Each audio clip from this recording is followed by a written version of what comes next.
people have some sort of like enticement to make it sound a lot cheaper than it is.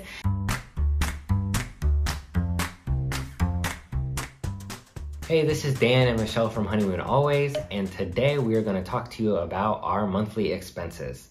Now, most people that move to Portugal are partly doing it because of the low cost of living here. But when we were doing our research, we saw a huge range of how much people were saying you should expect to pay on a monthly basis here. And of course, everyone has a different lifestyle and people are going to live in different parts of the country that are more expensive or less expensive. So it makes sense there's going to be some range.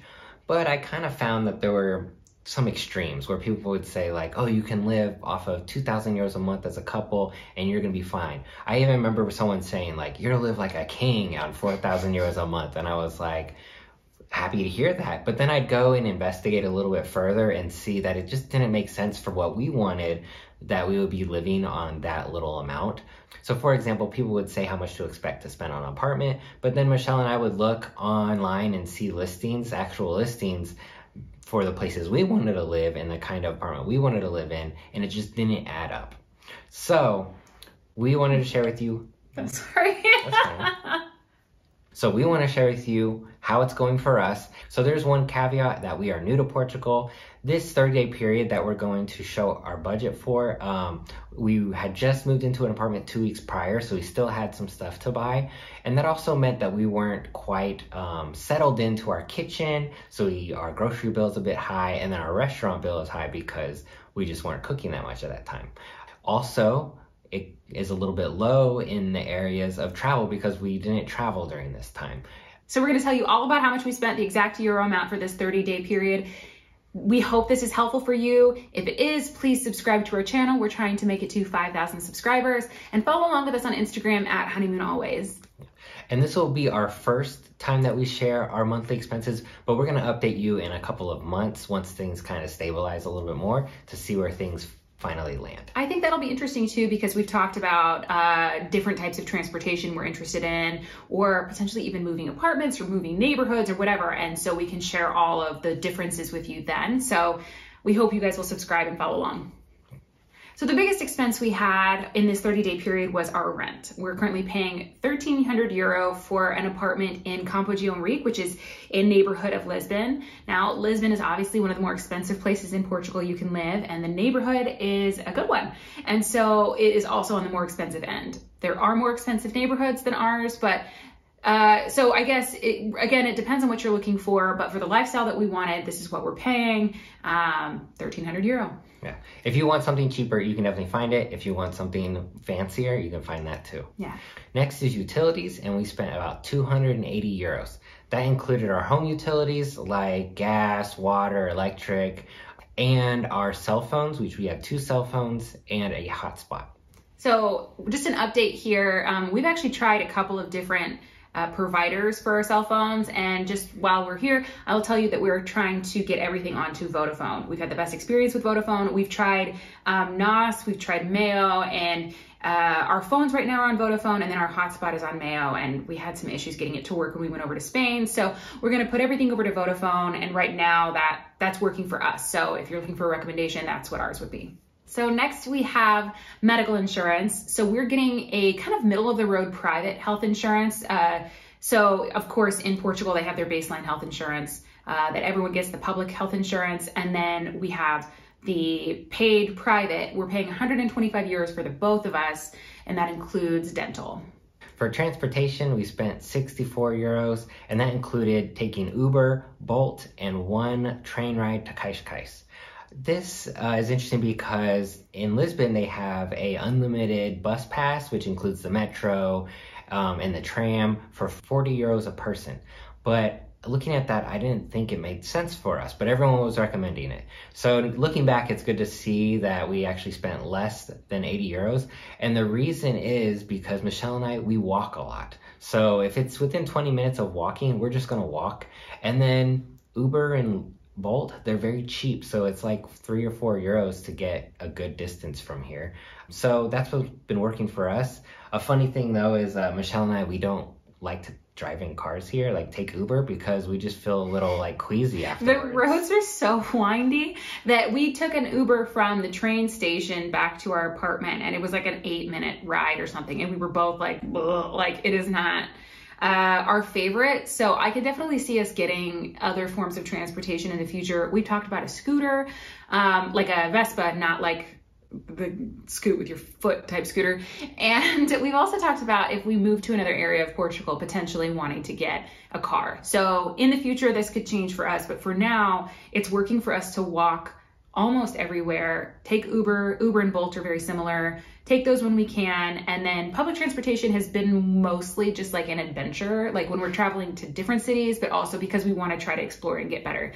There's not a lot of public transportation really close to where we're living, but so much is walkable. Yeah.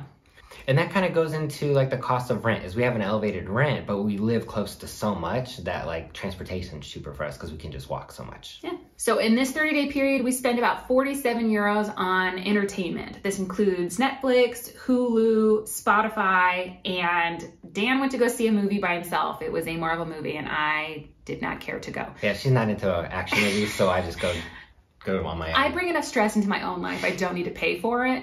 But anyway, 47 euros is what we spent on entertainment. What we consider activities came to 179 euros. That included 47 euros at a sporting goods store. That's where I picked up some like weights and some yoga stuff. Dan picked up some swim stuff. Yeah. Michelle has an 18 euro, is it a month for your fitness app? Yeah. Okay, so 18 euros for a fitness app, 60 euros for a day trip to Belém, and that was a bit elevated in price, but that's because we were trying to do everything to film it for a YouTube video. So we went to different museums and we ate at different places and all of that. Yeah. 20 euros a month for my swim class, which is awesome, because that is for one class a week, so it feels like an amazing deal to me. And then Michelle has fitness classes that she just started are 34 euros a month. Yeah, and I can go unlimited amounts during the week, and it's in the park. It's awesome. Looking forward to it. Yeah. Okay, so I spent about 50 euros on beauty, which this 30-day period was nails. So I got these done. These were 25 euros, and then I have a pedicure that was 25 euros. I won't show you. That'll cost you extra. But I get the gel pedicure, which is usually an add-on. So in the States, for a pedicure like that, I would be paying somewhere around $45 plus tip.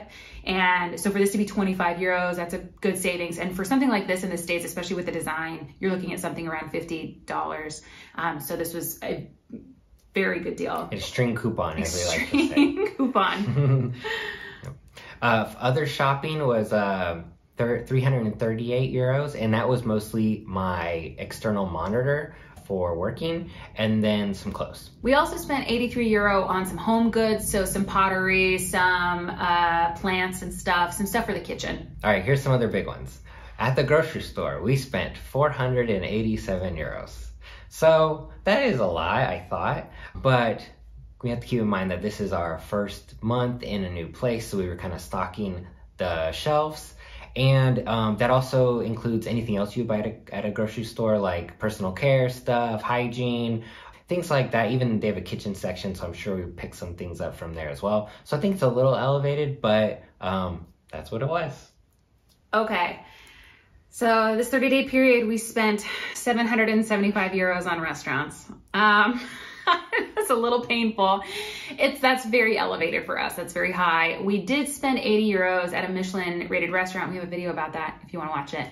But everything else, every other restaurant we ate at was under 30 euros. But we were just getting to know the area. We were excited to try a lot of the restaurants.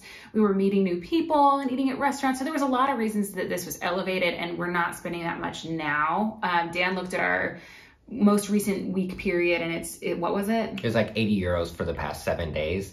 So I was like, when I saw this number, I was like, wait a second, that doesn't feel right. But then looking back to this 30-day period that we pulled this from, we were new to the neighborhood, like Michelle said. So we were trying to get to know things, and we weren't quite settled into the apartment. So we weren't cooking at home a lot. Now we kind of have a routine. Yeah. We have like our go-to recipes, so we're eating at home more, but still we like to eat out, and that's not going to change. But I think this number will go down. Yeah. And then we have our other category, which was 125 euros. This was for like life insurance, our like extra data storage, paperwork, and our virtual mailbox back in the US where we can receive mail. So altogether, it was 3,852 euros. So I think that's still pretty good. We planned on 4,000 euros, so that is right in line with what we thought. We will spend more than that because we like to travel. But just to give you an idea, if you're just going to be living in Lisbon, this is how we lived this last month. And we think it will change, but we're going to keep you updated. But we just wanted to share this just to kind of show you one more example. We don't think you should go just off our example, but you know, there's other YouTube videos and other people share their expenses, but we just want to share ours. I think this is the highest one I've seen. And I don't think we live lavishly. No. So we just wanted to share that like not everyone lives off 2,000 euros a month in Portugal. We met somebody who was looking at private schools, and the private school amounts he was looking at didn't match up for what we were seeing in YouTube videos. So it just, I don't know, there seems to be a disconnect. I don't know if there's like some secret underground group where people have some sort of like enticement to make it sound a lot cheaper than it is.